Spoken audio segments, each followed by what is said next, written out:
Good morning, class. Today I am going to teach you a new chapter, that is light, shadow and reflection. बच्चों, आज हम लोग नया chapter शुरू करेंगे, लाइट, शैडो और रिफ्लेक्शन।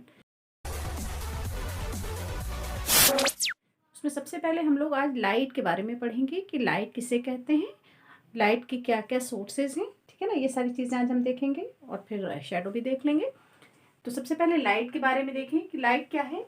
अगर आपसे कोई पूछता है कि लाइट किसे कहते हैं, ठीक है ना, तो लाइट क्या है? It is a form of energy. Light क्या है? एनर्जी का एक फॉर्म है, ठीक है। That enable us to see the things, है ना। जो हमारे सराउंडिंग में चीजें हैं उनको देखने में कौन मदद करता है? लाइट मदद करती है, ठीक है। अगर मान लो कि लाइट हमारे सराउंडिंग में नहीं होगी तो हम किसी भी चीज को देख नहीं पाएंगे, फाइन। तो we can not see anything around us if there is no light. Okay, अब हम आ जाते हैं कि कुछ ऑब्जेक्ट जो है लाइट इमिट करती है, ठीक है ना, जो लाइट देती हैं, वैसे ऑब्जेक्ट को हम क्या कहते हैं? ल्यूमिनस ऑब्जेक्ट कहते हैं, ठीक है। तो ऑब्जेक्ट जो है वो दो तरह का होता है अगर वो लाइट इमिट करता है तो, ल्यूमिनस ऑब्जेक्ट, और दूसरा होता है आपका non luminous object. Fine.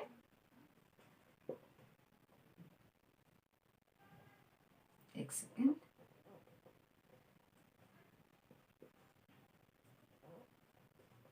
Non luminous object, ठीक है ना। अगर लाइट इमिट करेगा, इमिट लाइट, तो उसको हम कहेंगे ल्यूमिनस। अगर लाइट नहीं इमिट करेगा तो उसे हम क्या कहेंगे? Non luminous. Do not emit light. Clear? तो ऑब्जेक्ट दो तरह के हो गए, एक को हमने ल्यूमिनस कहा और दूसरे को नॉन ल्यूमिनस कहा, ठीक है ना। अगर ल्यूमिनस ऑब्जेक्ट का आपसे एग्जाम्पल पूछा जाए तो आप बता सकते हैं सन क्या है? एक ल्यूमिनस ऑब्जेक्ट है, या टॉर्च है, कैंडल है, ये सारी आपकी क्या हो जाएंगी? ल्यूमिनस ऑब्जेक्ट हो जाएंगे। और नॉन ल्यूमिनस की अगर हम बात करेंगे तो आपकी बुक है, ठीक है ना, टेबल है, ये सारी आपकी नॉन ल्यूमिनस ऑब्जेक्ट हो जाएंगे। यहाँ पे आपका सन हो गया, मैं टॉर्च लिख देती हूँ, टॉर्च है, उससे लाइट निकलती है तो ये आपकी ल्यूमिनस हो जाएगी। कैंडल है, ल्यूमिनस ऑब्जेक्ट है, ठीक है। ये आपके luminous and non luminous object हो गए। नेक्स्ट हम लोग देखेंगे सोर्सेज ऑफ लाइट, लाइट के क्या क्या सोर्सेज हैं। Okay, next is our source of light. तो सबसे पहले हम डिफाइन कर लेते हैं कि सोर्सेज ऑफ लाइट क्या है। An object that gives out light is called a source of light. जो भी ऑब्जेक्ट जो लाइट गिव आउट करती है, जो लाइट इमिट करती है, उसे हम क्या कहते हैं? सोर्स ऑफ लाइट कहते हैं। तो जितने भी ल्यूमिनस ऑब्जेक्ट हैं they all are source of light. तो हम लोग ल्यूमिनस ऑब्जेक्ट को क्या बोल सकते हैं? सोर्स ऑफ लाइट भी बोल सकते हैं। ल्यूमिनस ऑब्जेक्ट क्या है? It is a source of light. तो जैसे मैंने अभी आपको बताया कि टॉर्च एक ल्यूमिनस ऑब्जेक्ट है या सन एक ल्यूमिनस ऑब्जेक्ट है, तो हम कह सकते हैं they are source of light. Clear है? तो जो सोर्स ऑफ लाइट है बेटा, ये सोर्स ऑफ लाइट हमें दो जगह से मिलती है। एक हमें नेचुरल सोर्स मिलती है, जो नेचर की तरफ से लाइट मिल रही है हमें, ठीक है, एक नेचुरल हो गया। और दूसरा जो है हमें मिलता है वो है आर्टिफिशियल, मतलब इट इज मैन मेड, ठीक है ना। तो अभी हमने कहा कि जैसे सन है वो एक सोर्स ऑफ लाइट है, लेकिन सन क्या है? नेचुरल सोर्स ऑफ लाइट है। तो सन किसका एग्जाम्पल हो जाएगा? नेचुरल सोर्स ऑफ लाइट का। दूसरा fire fly, it is also a natural source of light, ठीक है। आर्टिफिशियल की बात करें तो जैसे कैंडल है, एक आर्टिफिशियल सोर्स ऑफ लाइट है। बल्ब है आपका, आर्टिफिशियल सोर्स ऑफ लाइट है। तो आप ऐसे और भी एग्जाम्पल्स सोच सकते हैं natural and artificial source of light के लिए।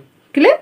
तो अब हम लोग नेक्स्ट देखते हैं कि मटेरियल जो है, अगर लाइट किसी से पास होती है, किसी से लाइट पास नहीं होती है ना, तो on the basis of that we have classified materials into 3 groups, है ना। 3 चीज़ों में हमने 3 टाइप्स में हमने मटेरियल को क्लासीफाई किया है कि अगर लाइट पास होगी तो क्या कहेंगे, नहीं पास होगी तो क्या कहेंगे, या पार्शियली पास होगी तो क्या कहेंगे। हालांकि ये मैं पहले भी पढ़ा चुकी हूँ, बस मैं इसको क्विक रिकैप करूंगी इस पार्ट को।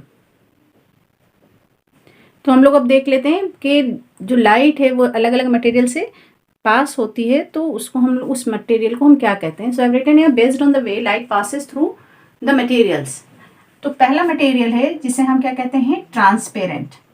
ठीक है ना, ट्रांसपेरेंट हम वैसे मटेरियल को कहते हैं जिससे सारी लाइट्स पास हो जाती है, all the light pass through it, all the light rays, I should write, all the light rays pass. ठीक है ना, तो सारी रेज अगर किसी मटेरियल से पास हो जाती है तो उसे हम ट्रांसपेरेंट कहते हैं। फॉर एग्जाम्पल ग्लास है, ग्लास से सारी लाइट पास हो जाती है, तो ग्लास क्या हो गया आपका, एक ट्रांसपेरेंट मटेरियल हो गया। सेलोफेन शीट है, जो प्लास्टिक की शीट होती है, वो भी क्या है, एक आपका ट्रांसपेरेंट मटेरियल है। क्योंकि जिस चीज़ से, ये भी याद रखना कि अगर लाइट पूरी पास हो जाएगी किसी भी मटेरियल से तो हम उसके दूसरे साइड को बहुत ईजिली देख सकते हैं। अगर लाइट पास नहीं होगी तो we will not be able to see the things through it. ठीक है ना, तो जैसे ग्लास है, ग्लास के थ्रू या लेंस है, उसके थ्रू लाइट पास हो जाती है तो भी हम दूसरे साइड को देख पाते हैं। तो ट्रांसपेरेंट मटेरियल से सारी लाइट रेज पास हो जाती हैं। दूसरा है आपका ट्रांसल्यूसेंट। ट्रांसल्यूसेंट क्या है, some amount of light, some amount of light rays pass. ठीक है ना, कुछ लाइट रेज पास होती है। इसका एग्जांपल जैसे मैं यहाँ लिख देती हूँ, ग्लास है आपका, है ना, और सेल्फिन शीट है, और भी है, ये आप पहले पढ़ चुके हैं तो मैं इस पर ज़्यादा नहीं बोलूँगी। ट्रांसल्यूसेंट में कुछ अमाउंट ऑफ लाइट पास होती है।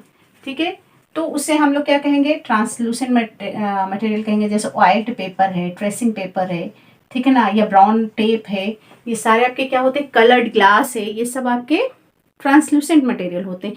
मतलब उससे कुछ अमाउंट ऑफ लाइट पास होती है, कुछ नहीं होती है। तो उसके दूसरे साइड जब हम देखेंगे ट्रांसल्यूसेंट मटेरियल का, तो वो हमें बहुत क्लियरली दिखाई नहीं देता, दिखता तो है but it is not very clear.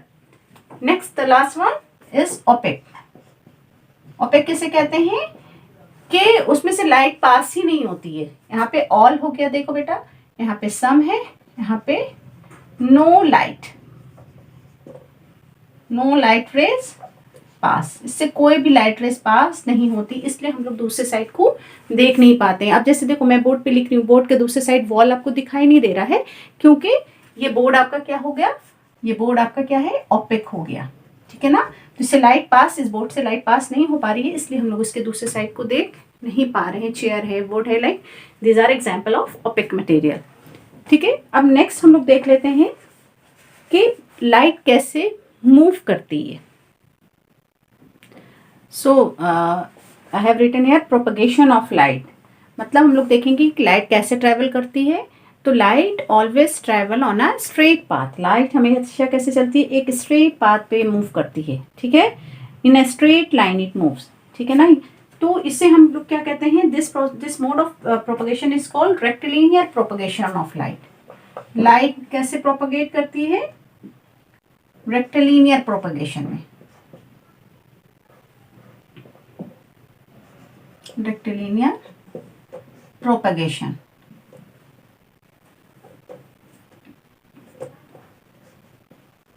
ठीक है, तो आपको अगर कह दिया जाए कि रेक्टिलिनियर प्रोपगेशन को डिफाइन कीजिए, तो आप बता सकते हैं कि light travels in a straight line, light travels in a straight line. This mode of propagation is called rectilinear propagation. ठीक है ना,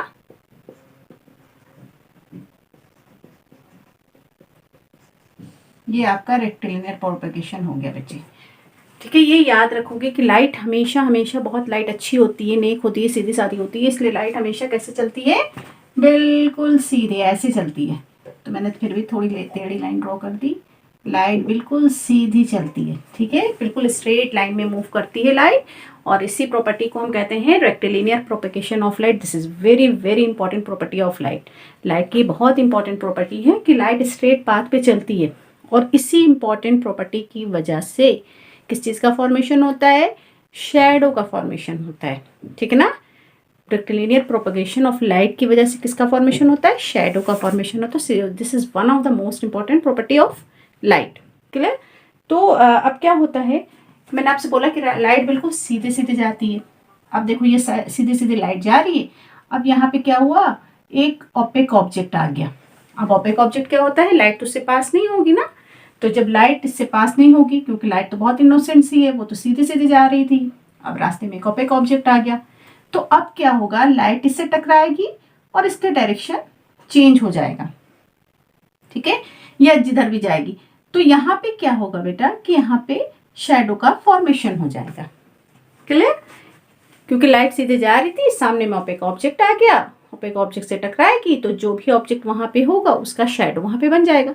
दूसरी चीज कि जब लाइट स्ट्रेट लाइन में मूव करती है तो उसकी वजह से एक तो शैडो का फॉर्मेशन होता है, और दूसरी चीज क्या होती है, रिफ्लेक्शन भी होता है। जब अपना वो डायरेक्शन बदलेगी, दैट इज कॉल्ड रिफ्लेक्शन, उसको हम रिफ्लेक्शन कहते हैं। तो ये दोनों चीजें मैं अभी आपको एक्सप्लेन करूंगी। आई थिंक ये समझ में आ गया होगा कि रेक्टिलिनियर प्रोपगेशन क्या होता है, ठीक है। एक और चीज बता दूं आपको कि लाइट जो है ना वो इस तरह से मूव करती है। तो इस ऐसे हम अगर बनाते हैं डायग्राम, तो इसको हम लोग क्या कहते हैं, रेस कहते हैं। ऐसे डायग्राम को हम क्या कहते हैं, और रेस कहते हैं। जब बहुत सारे रेस मिल जाती हैं तो उस डायग्राम को हम क्या कहेंगे, बीम कहेंगे। हम फिर कहेंगे बीम ऑफ लाइट। क्लियर है। जब बहुत सारे रेस एक पॉइंट सोर्स से, जैसे मान लो कोई सोर्स है, सोर्स ऑफ लाइट है, अब इससे बहुत सारी रेज निकल रही हैं, तो इस यहाँ पे हम क्या बोलेंगे, बीम ऑफ लाइट कहेंगे। ये क्या हमारा बीम ऑफ लाइट है, ठीक है। और यहाँ पे क्या है, ये हमारा रेज है। क्लियर हुआ, ये बीम और रेज, ठीक है ना। अब नेक्स्ट हम लोग देखते हैं शैडो। शैडो को पहले हम डिफाइन कर लेते हैं। शैडो क्या है, an area of darkness formed by an opaque object. देखो ऑब्जेक्ट कैसा होना चाहिए, ओपेक होना चाहिए। ऑब्स्ट्रक्टिंग लाइट, लाइट के रास्ते में कौन सा ऑब्जेक्ट आ गया है, एक ओपेक ऑब्जेक्ट आ गया है, और उससे कोई डार्कनेस फॉर्म हो रहा है, तो उस डार्कनेस को हम क्या कहते हैं, शैडो कहते हैं। अब देखो यहाँ पे जैसे मैंने यहाँ पे हैंड रखा, अगर आपको मेरा शैडो दिख रहा है हैंड का, तो ये जो आपका शैडो दिख रहा है दैट इज डार्कनेस ना। जैसे देखो ये पेन है, अगर आपको दिख रहा होगा तो ये पूरा पेन का शेडो यहाँ पे आपको ब्लैक सा दिखाई दे रहा होगा, ठीक है ना। तो ये जो शेडो आपको यही शेडो है आपका। तो ये शेडो कैसा आपको दिख रहा है, डार्क दिख रहा है। ये डार्क, ये शेडो क्यों फॉर्म हुआ, यहाँ पे कोई सोर्स ऑफ लाइट आ रही है यहाँ से, अब ये लाइट आकर के इससे टकरा रही है, ठीक है ना। तो इससे जब टकरा रही है लाइट, तो क्योंकि ओपेक ऑब्जेक्ट है तो लाइट इससे पास नहीं हो सकती, तो ये यहाँ पे इसका शेडो बन गया है, ठीक है। तो शेडो को हम डिफाइन कर सकते हैं, क्या है, एक डार्कनेस है, एक एरिया पे डार्कनेस हो जाती है। क्यों होती है, जब ओपेक ऑब्जेक्ट आ जाता है जिससे लाइट ऑब्स्ट्रक्ट होती है, ठीक है। तो अगर आपसे ये पूछ लिया जाता है कि देखो अब इसमें ना आपको लर्न नहीं करना, रटना नहीं है कि शेडो की क्या कंडीशंस हैं या शेडो कैसा दिखता है, ये सारी चीज़ें आप ऑब्जर्व कीजिए अपने सराउंडिंग्स में, शेडो को अपने देखिए और उसके अकॉर्डिंग आप लिख सकते हैं। अब देखो बेटा, अगर आपसे ये पूछ लिया जाता है कि things required for shadow formation, shadow के फॉर्मेशन के लिए आपको कौन कौन सी चीजों का होना जरूरी है, हाँ बताइए। सबसे पहले क्या होना चाहिए, yes it is source of light. अगर लाइट ही नहीं होगी तो शैडो कहाँ से बनेगा, है ना। सोर्स ऑफ लाइट होनी जरूरी है, कहीं से रोशनी आएगी तभी शैडो बनेगा। अब जब शैडो सोर्स ऑफ लाइट मिल गया तो ऑब्जेक्ट वहां पे कैसा होना चाहिए, ओपेक होना चाहिए, है ना। अब आपके दिल में आ रहा होगा ख्याल कि मैम क्या ट्रांसलूसेंट में बनेगा शैडो कि नहीं बनेगा, तो ट्रांसलूसेंट में भी शैडो बनेगा, लेकिन वो शैडो फेंट होगा, बहुत ज्यादा डार्क नहीं होगा, क्योंकि कुछ लाइट तो पास हो जाएगी, कुछ लाइट रेज ही ऑब्स्ट्रक्ट होगी ना। तो इसलिए जो शैडो होगा वो आपका कैसा होगा, फेंट होगा, बहुत ज्यादा डार्क नहीं दिखेगा ट्रांसलूसेंट ऑब्जेक्ट के केस में। लेकिन ओपेक ऑब्जेक्ट के केस में आपको बहुत डार्क सा शेडो दिखाई देगा, जैसे अभी यहाँ पे आपको मेरे हैंड का शेडो दिखाई दे रहा है, डार्क है ये, ठीक है ना। तो दूसरा क्या है, ओपेक ऑब्जेक्ट होना चाहिए। एंड द लास्ट वन, अब देखो मेरे जैसे हैंड का शेडो कहाँ बन रहा है, यहाँ पे बन रहा है, बोर्ड पे बन रहा है, तो आपके पास कोई जगह तो होनी चाहिए कि शेडो वहां पे बने। हवा में तो शेडो आपका बनेगा नहीं, है ना, एयर में नहीं ना बनेगा शेडो। तो शेडो बनने के लिए कोई भी चीज का होना जरूरी है जिसपे वो बन सके शेडो, कोई सरफेस होना चाहिए। तो हम ये लिख सकते हैं कि शेडो फॉर्मेशन के लिए हमारे पास सोर्स ऑफ लाइट होनी चाहिए, ऑब्जेक्ट ऑपिक होना चाहिए और स्क्रीन होनी चाहिए। यानी यहाँ पे ये जो बोर्ड है ये किसका काम कर रहा है, स्क्रीन का काम कर रहा है। वॉल पे अगर बन रहा है तो वॉल आपकी क्या काम करेगी, स्क्रीन का काम करेगी। तो हम यहाँ पे लिख सकते हैं कि हमारे पास एक स्क्रीन होना चाहिए और ये भी लिख सकते हैं हम कोई सरफेस कहाँ पे होना चाहिए, बिहाइंड द ऑब्जेक्ट। स्क्रीन या सरफेस कहाँ होगा, बिहाइंड द ऑब्जेक्ट। क्लियर। तो ये चीजें होंगी तो शेडो का फॉर्मेशन हो जाएगा। अब हम लोग ये देखेंगे कि जो शेडो हमारा बनता है उसकी क्या खासियत होती है, उसकी कैरेक्टरिस्टिक क्या होती है। तो पहली कैरेक्टरिस्टिक देखिए, अब देखो यहाँ पे मेरे हैंड का शेडो बन रहा है। अब आप इसी से इसकी कैरेक्टरिस्टिक पता लगा लीजिए कि अब इसका कलर कैसा है, कोई कलर नहीं है ना। तो ये कैसा कलर होगा, ये हमेशा ब्लैक होगा, ऑलवेज ब्लैक। कोई भी ऑब्जेक्ट का कोई भी कलर हो, ये ब्लू है पेन, लेकिन यहाँ पे ब्लैक ही आपको दिखाई दे रहा है ना। ये पेन ग्रीन है लेकिन आपको यहाँ पे ब्लैक ही दिखाई दे रहा है। तो जो शेडो होता है उसका कलर हमेशा ब्लैक होता है। दूसरा हम ये देखेंगे कि जो शेडो होता है वो हमेशा आउटलाइन देता है। देखो जैसे ये बुक मैंने यहाँ रखी है, तो ये बुक का क्या आपको दे रहा है, देखो ये बुक है ना, इसकी सिर्फ आउटलाइन आ रही है, इसके ऊपर की डिजाइन नहीं आ रही है यहाँ पे कुछ भी। तो जो शेडो है वो हमेशा आपको सिर्फ आउटलाइन दिखाएगा। क्लियर। तो दूसरा आपका हो सकता है कि शेडो सिर्फ it only shows this shape. आपको सिर्फ शेप पता चलेगा। देखो यहाँ पे पेन है, इसका सिर्फ शेप पता चल रहा है, इसमें यहाँ पे इतना थोड़ा सा निकला हुआ है, कुछ नहीं दिखाई दे रहा है, सिर्फ इसकी एक आउटलाइन बन रही है, किस तरह से इस तरह से एक आउटलाइन इसकी आ रही है ना। तो इट ओनली शोज शेप। ठीक है, और आउटलाइन भी हम कह सकते हैं।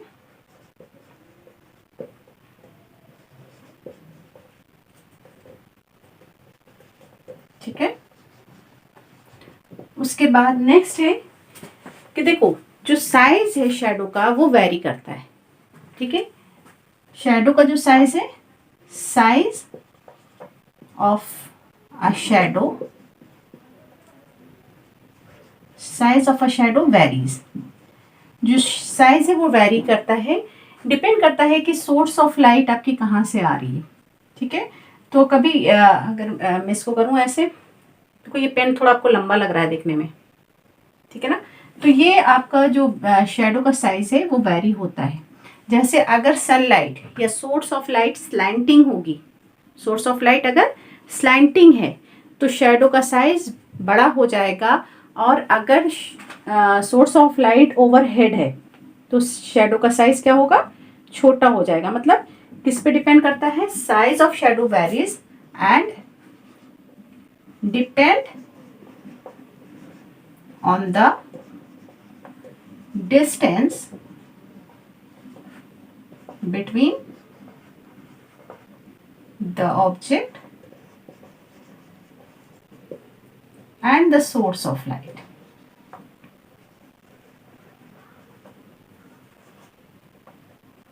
ठीक है,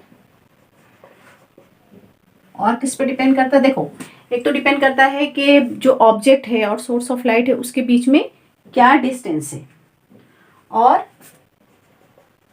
एंड द distance